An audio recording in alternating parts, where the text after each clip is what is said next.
cette vidéo, nous allons voir comment créer automatiquement des points dans AutoCAD à partir de leurs coordonnées en utilisant Excel. Cette méthode est particulièrement utile lorsque vous disposez d'un grand nombre de points, par exemple des coordonnées topographiques ou GPS, et que vous souhaitez éviter une saisie manuelle longue et fastidieuse. Avant de voir le processus d'automatisation dans Excel, rappelons brièvement comment AutoCAD crée un point à partir de coordonnées X et Y. Pour créer un point, allez à l'onglet Début, cliquez sur le titre du panneau Dessin, puis sur le bouton Plusieurs points. Vous pouvez également tout simplement saisir la commande Point, puis appuyer la touche Entrée ou Espace. Un message apparaît alors près du curseur demandant de spécifier l'emplacement du point. À côté de ce message, il y a deux cases. La première correspond à l'abscisse X et la seconde à l'ordonnée Y de l'emplacement auquel se trouve actuellement le curseur. Pour créer un point de coordonnées X égale 2000 et Y égale 1000 par exemple, saisissez 2000 comme abscisse dans la première case. Appuyez la touche Tabulation pour passer à la case suivante, puis saisissez 1000 comme ordonnée. Pour valider la création de ce point, appuyez la touche Entrée.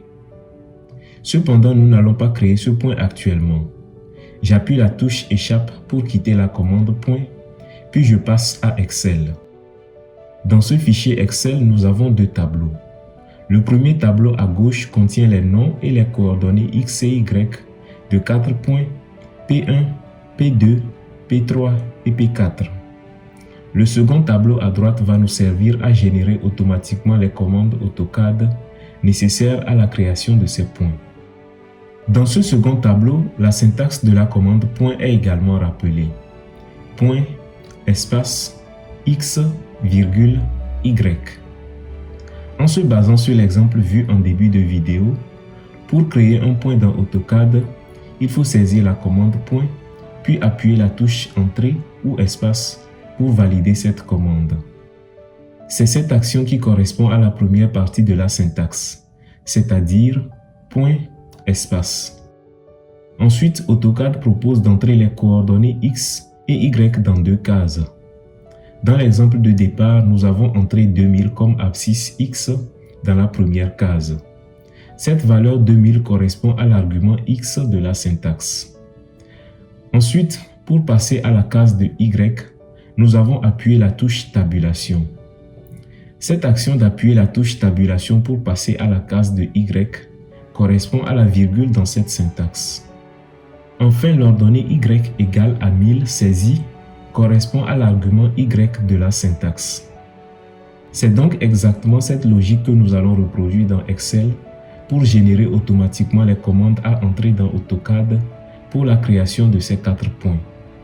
Cela peut se faire aussi bien avec l'opérateur esperluette que la fonction concat ou concaténer. Nous allons commencer par l'opérateur esperluette.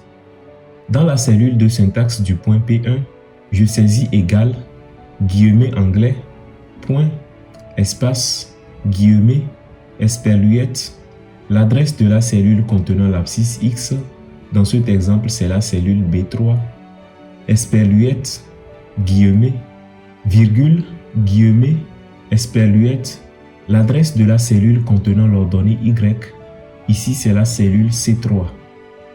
S'il y avait une côte ou une altitude Z, la syntaxe se poursuivrait avec esperluette, guillemets, virgule, guillemets, esperluette, l'adresse de la cellule contenant la côte ou l'altitude Z, ici la cellule D3. Mais dans notre cas, comme nous n'avons que l'abscisse et l'ordonnée, nous allons nous limiter à l'adresse de la cellule contenant l'ordonnée, puis appuyer la touche Entrée pour valider la formule. Et là, vous voyez que la commande permettant de créer le point P1 a été générée automatiquement. Point, espace, valeur de l'abscisse X, virgule, valeur de l'ordonnée Y. Dans cette commande, vous allez remarquer que le séparateur décimal dans les valeurs de coordonnées est un point et non une virgule. La virgule est plutôt utilisée pour séparer la valeur de l'abscisse de celle de l'ordonnée. Donc faites attention à cela lorsque vous voudrez travailler avec des valeurs décimales. Pour étendre la formule créée aux 3 points restants, nous allons cliquer dans le coin inférieur droit de la cellule actuelle, puis en maintenant le bouton gauche de la souris enfoncé, faire glisser le curseur vers le bas. Les commandes des autres points sont alors générées automatiquement. La même opération peut être réalisée avec la fonction concat ou concaténer. Pour cela, nous saisissons égal, concat ou concaténer, car les deux fonctionnent de façon similaire et permettent d'obtenir le même résultat. Parenthèse gauche. Ensuite, je dois entrer le texte 1 qui correspond à point, espace. Donc, je mets point, espace entre guillemets anglais. Point virgule, le texte 2 qui est l'abscisse X. Je mets donc l'adresse de l'abscisse X qui correspond à la cellule B3. Point virgule, le texte 3 qui est la virgule. Je mets donc une virgule entre guillemets. Point virgule, le texte 4 qui est l'ordonnée et qui correspond à l'adresse de la cellule C3. Je peux continuer ainsi de suite avec la cote ou l'altitude si applicable. Dans le cas présent, je vais me limiter à l'ordonnée Y. Je ferme la parenthèse, puis j'appuie la touche Entrée.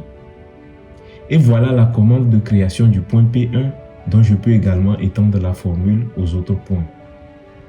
Vous voyez qu'effectivement avec l'opérateur esperluette et la fonction concat ou concaténer, nous obtenons les mêmes résultats. À présent, pour créer les 4 points dans AutoCAD, je sélectionne l'ensemble des commandes obtenues par l'une ou l'autre des deux méthodes, puis j'effectue un clic droit pour les copier.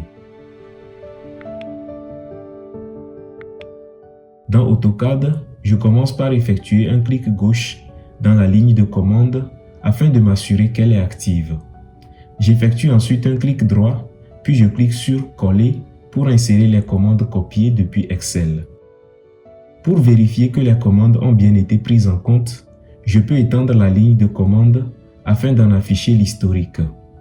Dans cette historique, vous pouvez identifier la première commande point que nous avions annulée en début de vidéo, ainsi que les 4 commandes point que nous venons de coller. Je vais maintenant masquer l'historique de la ligne de commande. Bien que les 4 points aient été effectivement créés, ils ne sont pas encore visibles dans la zone de dessin. Pour les ramener dans l'espace d'affichage, je vais effectuer un zoom vers l'étendue en cliquant sur ce bouton.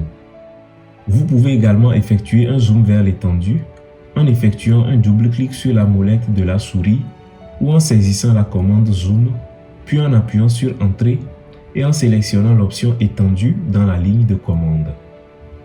Les 4 points sont alors affichés à l'écran, mais ils apparaissent très petits. Pour les identifier plus facilement, j'appuie sur la combinaison de touches CTRL-A afin de tout sélectionner.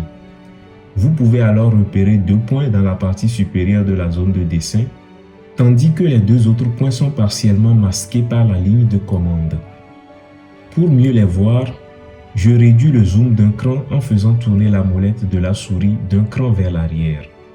Pour désélectionner les points, j'appuie ensuite sur la touche Échappe. Afin de rendre les points encore plus visibles, je vais modifier leur style d'affichage. Pour cela, je clique sur le titre du panneau utilitaire, puis sur Style de points. Je peux également tout simplement saisir directement la commande DDP type ou type PT comme type de point. Je choisis alors un style de point plus visible et je définis une taille correspondant à 5% de l'écran. Puis je clique sur OK. Vous constatez immédiatement que les points sont désormais beaucoup plus visibles. Je peux maintenant exploiter ces points en créant un contour qui les relie à l'aide d'une polyligne.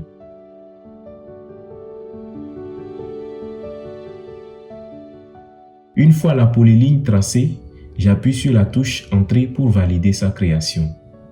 Si vous rencontrez des difficultés pour vous accrocher au point, assurez-vous tout d'abord que l'accrochage aux objets est bien activé dans la barre d'état. Lorsque c'est le cas, le bouton apparaît en bleu. Cliquez ensuite sur la flèche associée pour afficher les options d'accrochage, puis cochez l'option Nœud qui permet de s'accrocher précisément au point. À présent, Je peux sélectionner la polyligne créée par un clic gauche, puis effectuer un clic droit afin d'accéder à ses propriétés. Dans la palette des propriétés, vous pouvez alors consulter l'aire de la surface délimitée par cette polyligne ainsi que la longueur correspondant au périmètre. Dans notre cas, l'aire est exprimée en mètres carrés et la longueur en mètres, puisque les coordonnées utilisées sont des coordonnées GPS au format WGS 1984 UTM.